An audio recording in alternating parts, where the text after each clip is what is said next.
When I first heard about this next story, I thought it must be a joke. I mean, here it is Thanksgiving weekend. Nobody in their right mind would protest killing turkeys too humanely. The operative phrase is in their right mind. Allow me to introduce you to conservative columnist Pamela Geller. She's a darling of the right wing. She's a notorious hater of Muslims, and she just wrote a column complaining about Butterball. Here's the background. Butterball, as you may know, is one of the most popular producers of Thanksgiving turkeys in the United States. The company believes in making their product palatable to a variety of religious Americans. And to that end, Butterball recently confirmed its whole turkeys are certified halal. Halal is an Islamic term that refers to how animals are butchered, much like kosher butchering for Jewish people.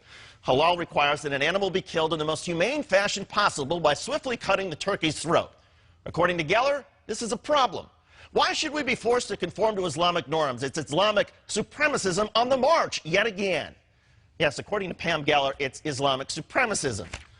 She went on to write, quote, non-Muslims in America and Europe don't deserve to have halal turkey forced upon them in this way, without their knowledge or consent. So this Thanksgiving, fight for your freedom.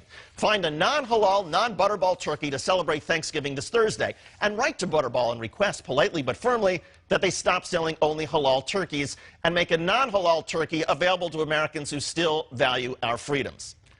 Pam, we're talking about turkeys, and allow me to enlighten you and your readers. It's not just how a turkey is killed that is important for halal or kosher certification. The animal must not be diseased. If the turkey has tumors or cysts, it's not certified. The meat must not come in contact with contaminants, like worms, bugs, dirt, feces, bacteria, things that are also not allowed by federal meat inspectors. All the blood must be allowed to drain out before packaging. Pam, you wrote, I wouldn't knowingly buy a halal turkey, would you?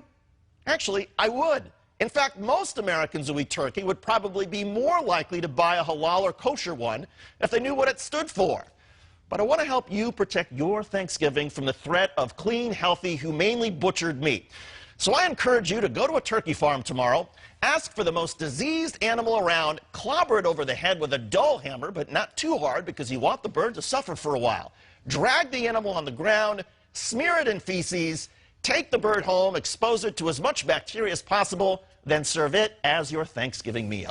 After all, as you wrote, who wants halal turkeys, especially on a day in which we are giving thanks to God for our freedom? Exercise your freedom, Pam. Go with diseased, dirty, infected turkey meat, and let us know how your family and guests enjoy the holiday at your house or whatever insane asylum these days you are calling home.